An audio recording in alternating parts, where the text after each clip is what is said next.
down, since most power stations work on fossil fuel. Without people, there won't be anybody to charge them, so they will stop. 48 hours after registering a sudden drop in energy consumption, nuclear power plants will switch to safety mode.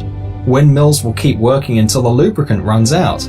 Solar panels will also eventually become useless due to dust deposits. Nearly every region, except for the ones supplied by hydroelectric power stations, will have their power cut off.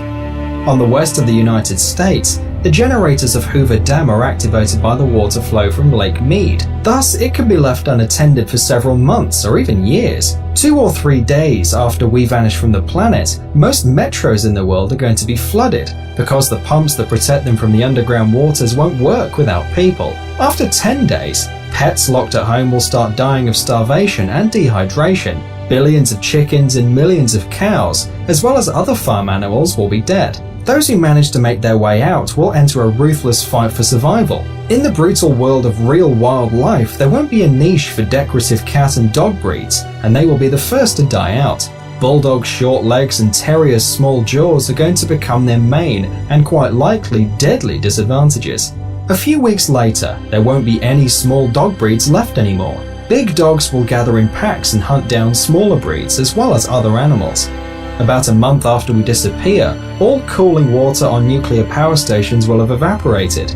This will lead to a series of explosions much stronger than the Fukushima and Chernobyl disasters. Millions of animals will die of cancer, but overall the planet will recover from the radioactive contamination rather fast and easily.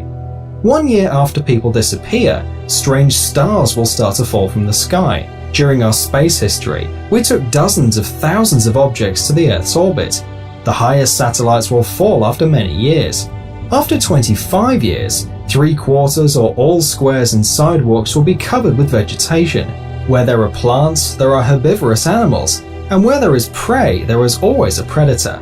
The surviving dogs will cross with the wolves that come to the former cities. Without us, the air will become much cleaner. In some cities, the visibility range will become several times longer. Cities like Dubai and Las Vegas will be buried in sand. The desert will take what belongs to it, so will all of nature. After 300 years, metal constructions such as the Eiffel Tower or steel bridges will start to break, since for all these years there won't be anybody around to paint and protect from corrosion. Steel rods in armed concrete will bloat up to 3 times of their initial thickness, and the last tall buildings will go down. Vast swamps, which formerly occupied America, will reappear, and hundreds of bird and animal species will return to their unfairly taken home. Large marine animals will also be very glad not to see us. In the absence of humans, whales will thrive and reproduce to the maximum of the ocean's capacity to feed them. This is how modern cities will look after 500 years without people.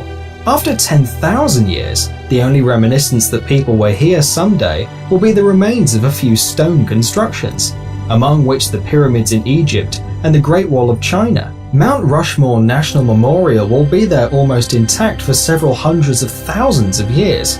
In 50 million years, plastic bottles and pieces of broken glass will be the